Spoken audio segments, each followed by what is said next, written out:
சும்மா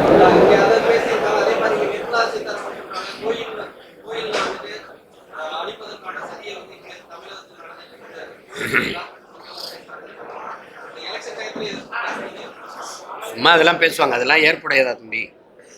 நம்மளை விட நம்ம கோயிலை நம்ம பாதுகாக்க மாட்டோமா? என்னுடைய வழிபாட்டு தலத்தை எனக்கு பாதுகாக்க தெரியாதா? கோயிலை கட்டினது நீங்களா? இங்க இருக்கிற கோயிலை கட்டினது யார்? யார்?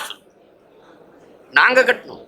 எங்க மூதாதைகள், எங்க முன்னோர்கள், எங்க முன்னோர் எங்கள் தெய்வங்களுக்கு கட்டின கோயில். அதுல உங்களுக்கு என்ன? எங்களுக்கு இல்லாத அக்கறை உரிமை உங்களுக்கு என்ன? இதை இவங்க எடுத்துக்கணுமா? அரசுகிட்ட இருந்து எடுத்துக்கணுமா? தம்பி அண்ணாமலை அவர்கள் சொல்றாங்க, ராமர் கோயிலால் ஆண்டு ஒன்றுக்கு 4 லட்சம் கோடி உத்தரப்பிரதேச அரசுக்கு வருமானம் வரும் சொல்லியிருக்காரு இல்லையா? 4 லட்சம் கோடி ராமர் கோயிலால் வருமானம் வரும் அரசுக்கு அப்படின்னு சொல்றாரு. அதை அரசு வச்சுக்கணும். எங்க கோயில இவங்க எடுத்துக்குவாங்க. எங்க கிட்ட அரசு கிட்ட இருக்கும் போதே 1100 சிலைக்கு மேல காணா. உங்ககிட்ட இருந்தா என் பங்காளி வடிவில் சுவாமி எனக்கு கிணறு இருந்துச்சு காணாமங்கிற மாதிரி கோயில் இருந்துச்சு காணாமன்னு சொல்லணும் நான். அதானே தம்பி? அதெல்லாம் விடுங்க தம்பி. அதானே சொன்னேன், அவங்க கோயிலே தான் இருப்பாங்க, குடிசைக்கு வரமாட்டாங்க. அவங்க சாமி கிட்டே தான் இருப்பாங்க, வாழ்ற பூமி கிட்ட வரமாட்டாங்க.